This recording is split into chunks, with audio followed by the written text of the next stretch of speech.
किसी गांव में एक साधु रहा करता था। वह जब भी नाचता था तभी बारिश होती थी। इसलिए गांव के लोगों को जब भी बारिश की ज़रूरत होती तब यह लोग उस साधु के पास जाते और उनसे अनुरोध करते कि वह नाचे, और जब वह नाचने लगते तो बारिश ज़रूर होती थी। कुछ दिनों बाद 4 लड़के शहर से गांव में घूमने आए। जब उन्हें यह बात पता चली कि किसी साधु के नाचने से बारिश होती है तो उन्हें यकीन नहीं हुआ।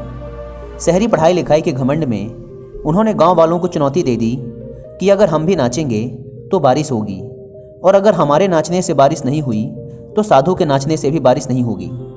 अगले दिन सुबह सुबह गांव वाले उन चारों लड़कों को लेकर साधु के कुटिया के पास पहुंचे। गांव वालों ने साधु को सारी बात बताई। फिर उन लड़कों ने नाचना शुरू किया। पहले लड़के ने नाचना शुरू किया। आधा घंटा बीत गया।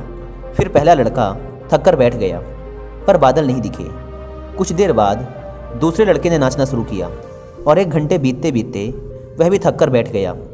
बाकी दोनों लड़कों ने भी ऐसा ही किया, पर बारिश नहीं हुई। अब साधु की बारी थी। उसने नाचना शुरू किया। 1 घंटा बीत गया, पर बारिश नहीं हुई। साधु फिर भी नहीं रुका, वह नाचता ही रहा। नाचते नाचते 2 घंटे बीत गए, पर बारिश नहीं हुई।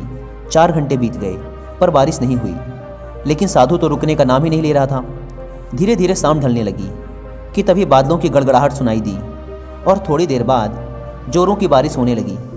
यह देखकर चारों लड़के दंग रह गए और तुरंत साधु से क्षमा मांगी।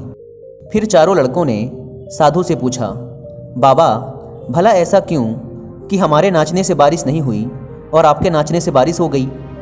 साधु ने उत्तर दिया, जब मैं नाचता हूँ तो 2 बातों का ध्यान रखता हूँ।